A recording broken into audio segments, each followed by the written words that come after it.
Hey, I'm Hashim, and today we're looking at Ventuz, as you can see here.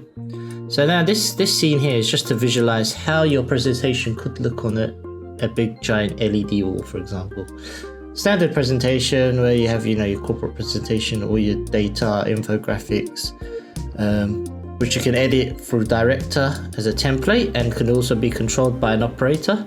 But the other option you have is to allow the presenter to drive the presentation, whether it be using a laser, a Connect, a webcam. There's multiple ways. It could be just your standard clicker.